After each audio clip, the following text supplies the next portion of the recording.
Buenas amigos metaleros, ¿qué tal? ¿Cómo estáis? Soy de vuestro anfitrión aquí en el canal del Dragón de YouTube, Oro Plata. Se está pagando más de un 6% más por una onza de oro en el Shanghai Gold Exchange que en los mercados de Londres y Nueva York de COMEX y de LBMA. Una situación totalmente inédita de diferencia de precios entre un mercado orientado a futuros y entrega física y otros mercados orientados al jueguecito con papelitos. ¿Por qué está pasando esto? Bueno, pues os lo voy a contar y también os voy a explicar cómo funciona el mercado del oro en China. Acompañadme que vamos a ello. Trabajo honesto, dinero honesto. Este episodio es gratuito gracias a los suscriptores de Dragón Oro Plata, suscriptores que desde apenas un café con churros al mes hasta suscripciones mucho más enfocadas a la inversión personal en oro y plata, tienen acceso a contenidos exclusivos, cositas que aquí no se ven. Muchas gracias, chicos. ¿Cómo funciona el mercado del oro en China? Pues de una manera bastante sencilla. Una oferta que satisface una demanda. ¿De dónde saca el oro China? Pues fundamentalmente de su producción minera, que son más de 300 toneladas al año y lo transforma en el primer país productor mundial de oro. Además, lo complementa con unas importaciones a través de Hong Kong y con oro reciclado. Todo ello llega a unas refinerías aprobadas por el mercado del oro, por el Shanghai Gold Exchange, y estas refinerías meten dentro de las bóvedas del Shanghai Gold Exchange lingotes de oro de unos tamaños, unas características físico-químicas y un peso muy concreto y detallado por la norma. Y solo, por supuesto, unas cuantas refinerías tienen la autorización para suministrar oro al Shanghai Gold Exchange. ¿Quién demanda ese oro? Bueno, pues lo demanda el sector bancario, la joyería, el sector tecnológico y el sector gubernamental, que al fin, pues aquí tenéis nosotros, el consumidor final. Como veis, el Shanghai Gold Exchange tiene una función determinada de unir la oferta con la demanda, una correa de transmisión de oro. Un papel muy diferente a lo que tiene el COMEX y el LBMA en Occidente, en el cual básicamente se trata de un casino de papelitos. No es que se trata de que el Shanghai Gold Exchange no haya papelitos, que sí los hay, pero como veis está enfocado a la entrega física del metal. Antes de meternos en profundidad con el Shanghai Gold Exchange, vamos a ver unos pocos números en cuanto a importaciones y exportaciones del oro en China. Como veis, 34,2 billones de dólares de importaciones frente a apenas 3,33 billones de dólares de exportaciones. Es un país importador neto, cosa que llama mucho la atención porque además es el primer país productor del mundo. Con lo cual, la avidez de China por el oro es más que notoria. Truco que el 88,2% de sus exportaciones es a Hong Kong. Truqui. Y las importaciones, los orígenes, Australia, un 17,1%. Recordad la Perth Mint, el escándalo de la Perth Mint, que no daba con la pureza exacta para el Shanghai Gold Exchange. Eso os lo contaba en un episodio hace un tiempecito. Sudáfrica, antaño, el primer país mundial en producción de oro. Ha producido más del 50 o el 60% de todo el oro producido en la historia. Lo ha producido Sudáfrica. Llegó a producir más de 1000 toneladas allá a finales de los 60, principios de los 70. Ahora, venido a menos, pero todavía con una producción bastante notable, manda su oro a su socio comercial, China. Suiza es la correa transmisora. Antes hablábamos del Shanghai Gold Exchange como una correa transmisora entre oferta y demanda. Bueno, pues Suiza es una correa transmisora entre el oro occidental, de los países occidentales, y ese aspirador aurífero que es China. Suiza prepara sus lingotitos y se manda a China. Se importa también de Hong Kong, Singapur y de algunos otros países muy minoritarios. ¿Cómo se genera el precio del oro en China? Pues a través del mercado de futuros, que es el Shanghai Gold Exchange, como os he dicho, establecido en 2002, por supuesto propiedad estatal, propiedad del Banco Popular de China. Tiene nada más y nada menos que 61 bóvedas en 35 ciudades chinas. Evidentemente el precio se fija electrónicamente como el resto de los mercados de futuros, con un bid y un ask, con una oferta y una demanda. Miembros nacionales e internacionales. Necesita ser miembro para operar en el Shanghai Gold Exchange. Hay dos tipos en los internacionales. Internacionales tipo A, que se dedican a trading y brokerage, y internacionales tipo B, que únicamente se dedican a traders, es decir, a compra-venta. Y luego dos tipos de yuan, y ahora lo vamos a explicar con un poquito más de detalle. Los dos regulados por el Banco Popular de China, el CNY onshore y el CNH offshore, es decir, hay un yuan nacional y un yuan internacional. ¿Son dos divisas distintas? No, es la misma divisa, pero ojo, con cambios diferentes frente al dólar americano. En una economía de mercado capitalista intervenida como la China, hay muchas peculiaridades. Bueno, pues también es peculiar, evidentemente, el Shanghai Gold Exchange, que se divide en dos áreas muy diferenciadas, en las cuales hay poquita conexión entre ellas. La primera, la Shanghai Free Trade Zone, que es básicamente comercio, mercadeo de oro en zona franca. ¿Dónde está esa zona franca? ¿Dónde están las bóvedas? Están en zonas portuarias y zonas aeroportuarias. ¿Qué productos ofrecen? Bueno, pues aquí les tenéis esos tres. 100 gramos, 1 kilo, 12 kilos y medio. Fijaos el pequeño detallito. Aquí tienen esta I chiquitita, I a 1,295, que significa que ese producto es única y exclusivamente para zona franca, zona internacional. Por otro lado, tenemos el mercado doméstico, donde se comercia con oro y productos muy similares, por no decir idénticos en la parte física. Aquí veis, también 12,5 kilo y 100 gramos. Aquí uno y otro. Luego también hay otro producto extra de 3 kilos que no se comercia en la zona internacional, solo para mercado doméstico. Y bueno, como veis, no tiene la I. Aquí no hay nada. Esto es para mercado doméstico. Además, en mercado doméstico, plata y platino, cosa que en el mercado internacional, en la zona franca, no existe. El resto, este 5, 6, 7, 8 resto de productos, se trata de productos de oro, es decir, lingotes de oro, pero con entregas con cierta diferencia en cuanto a tiempo y forma, que no están disponibles en el mercado de zona franca. Recordad que hemos hablado de dos tipos de divisa, que es una divisa pero con dos versiones, una divisa, un yuan internacional, por decirlo así, y un yuan nacional. Fijaos que el yuan internacional funciona en los dos. Aquí free flow of offshore renminbi, free flow of offshore renminbi, es decir, pueden relacionarse con el resto del mundo en offshore renminbi. Esto es sencillo. ¿Por qué? Porque el resto del mundo puede ir para importación y entrar por aquí el oro, por decirlo de alguna manera, o puede entrar por aquí si es para trading. El oro entra en Shanghái, en las bóvedas de zona franca, y sale para cualquier otro lado del mundo. Y este es para mercado nacional. Ojo que aquí esto está separadito, hay que pasar por aduanas, como hemos dicho. No es nada fácil, y no es nada fácil, por supuesto, imaginaos, encontrar o conseguir una licencia de mercadeo, una licencia para tradear en el Shanghai Gold Exchange, ya sea en la zona internacional y muchísimo menos en la zona doméstica, donde solo unos poquitos actores extranjeros están autorizados a funcionar.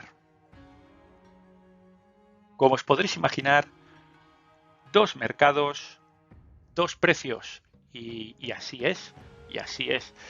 En esta infografía súper fácil veis lo que hemos descrito antes. Por un lado el mercado doméstico, por otro lado la zona franca.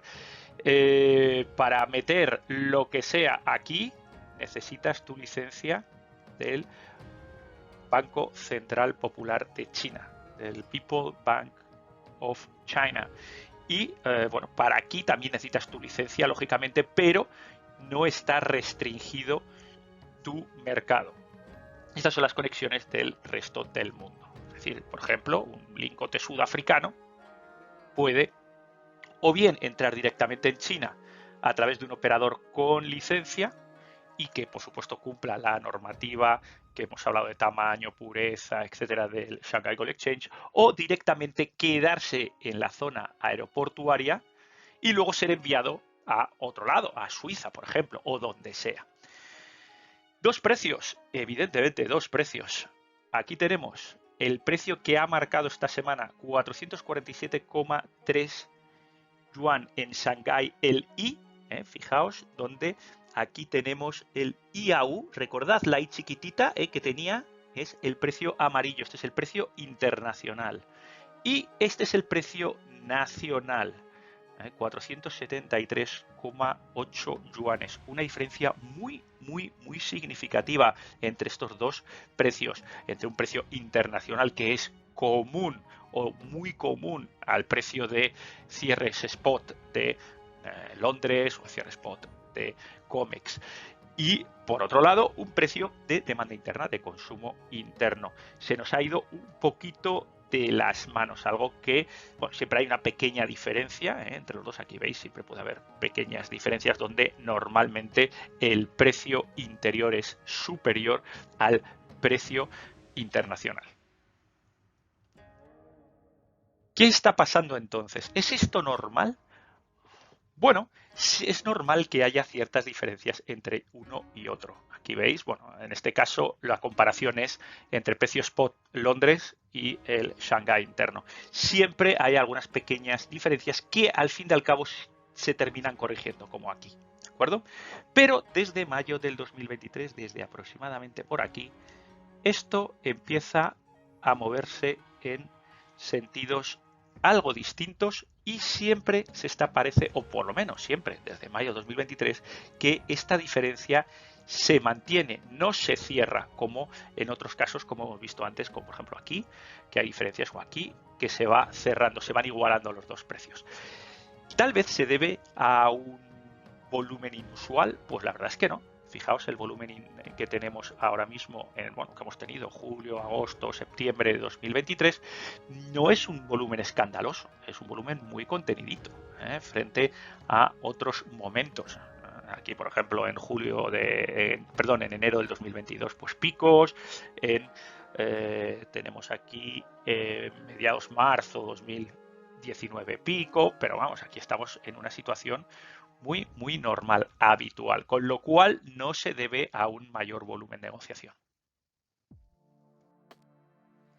¿Qué factores cimentan este premium, este sobrecoste del oro dentro de China respecto al precio spot internacional? Pues lo primero, y parece como muy obvio, pero es verdad, necesitamos una demanda sólida interna, porque si no hay demanda, lógicamente no hay precio. Tiene que haber apetito de oro, apetito por tocar. Y aquí veis por qué, y es uno de los factores que más me han llamado la atención. El oro en yuanes, en renminbis, se ha comportado de manera excepcionalmente buena en 2023. Es el segundo activo por retorno, solo por detrás del SP500. Ha superado claramente el 10%. Es decir, si yo soy un inversor chino, me iría a por SP500 si puedo o me dejan, o oro de tocar. Y si soy capaz de unir estas dos inversiones y hacer una cartera equilibrada, campeón del mundo. Petróleo, ya veis, por debajo del 5%. Treasuries y cash, lo que es efectivo en China, pues apenas 1 o 2%, y empezamos luego a partir de ahí ya retornos negativos en commodities y renta variable, que en algunos casos se ha sufrido bastante. Ya tenemos la primera condición, una demanda interna sólida a lo largo del tiempo y creciente. Ahora vamos al otro lado, vamos a la oferta. Oye, Dani, nos has dicho que China es el primer país productor del mundo de oro, que produce por encima de 300 y pico toneladas. Y además nos has enseñado otra gráfica hace un ratito que prácticamente se lo quedan todos, no saca nada de ahí, no sale nada. Digo, es cierto. ¿Y entonces qué pasa? ¿Que 300 y pico toneladas no dan para satisfacer ese consumo interno? Pues aparentemente no. O esas toneladas no son las toneladas que se dicen.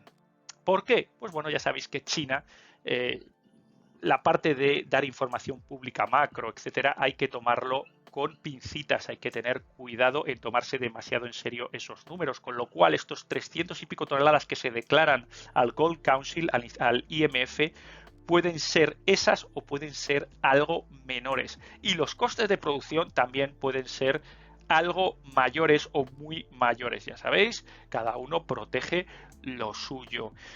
Esto solo hay una manera de verlo, porque al fin y al cabo una mina es una mina, se hace un agujero muy grande, se mete uno dentro muy profundo y se saca oro y hay que, pues eso, tratarlo de manera adecuada para tener 999. Pero esto conlleva, ya sabéis, costes energéticos, costes de personal, costes de licencias, un montón de costes asociados. ¿Cuántos son esos costes en China? Pues no nos lo sabemos demasiado bien, efectivamente. Hay mineras chinas que cotizan, etcétera, y se puede ir a sus balances. Pero bueno, ya sabéis cómo a la gente que invertís en China que hay que andar con ojo en eso. Nosotros sí que podemos ir a balances en empresas en el resto del mundo, en Canadá, de extractoras de oro, se entiende, en Sudamérica, en Australia, y ver cómo están evolucionando esos costes y cómo están evolucionando esas yields, ese rendimiento de la mina en cuanto al número de onzas.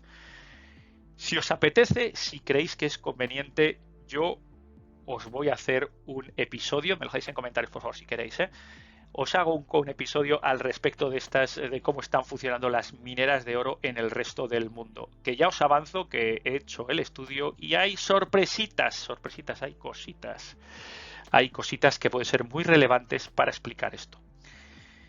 Además, otro factor que cimenta esta escasez de oro interna, y es que China ha importado los últimos 11 meses compras netas de oro, ha reportado compras netas que en teoría son para el Banco Central, pero que vaya usted a saber, con lo cual, desde luego, hay apetito, de eso no cabe la menor duda, y aparentemente la oferta no cubre la demanda, por eso ese premium. Es cierto que ese premium también puede ser provocado por restricciones burocráticas. Hemos dicho que para importar en oro en China no es nada fácil y te puedes encontrar con muchas tramas burocráticas y además restricciones de cuotas o lo que considere el gobierno chino. Esto, por supuesto, no es público, no se sabe y puede estar ocurriendo. También puede estar ocurriendo ciertas correcciones con el yuan, tanto el yuan internacional, el yuan offshore que hemos visto, como el yuan interno. El Banco Popular de China tiene la potestad de actuar de manera sistemática dentro del cambio yuan-dólar para proteger al yuan. Aquí más o menos puede dar lugar a más o menos 2% de variaciones. Y puede llegar a ser normal y puede estar afectado por esto también. Es decir, tenemos como potenciales razones demanda interna sólida y creciente, oferta que puede ser muchísimo menor de la que se dice, por eso el tema de las importaciones, trabas burocráticas y actuaciones del Banco Central chino en cuanto al yuan se refiere. Y hasta aquí este episodio. Espero que os haya gustado. Si os ha gustado le dais un like. Si no os ha gustado le dais un like y como siempre me decís por qué. Me encontráis en Twitter, Dragón Oro Plata. Me encontráis en Spotify, Dragón Oro Plata. Y por supuesto en Patreon si os gusta este contenido gratuito. Tenéis contenidos exclusivos para suscripciones de mucho nivel. Los suscriptores son de mucho nivel y por supuesto los contenidos tienen que ponerse de acuerdo a ese nivel. Y hasta aquí, chicos, ya sabéis, China, 1.600 millones de almas, lo toca, lo quiere tocar. ¿Por qué no lo tocas tú? Ya sabes, si no lo tocas, no es tuyo. Adiós, adiós, hasta la próxima.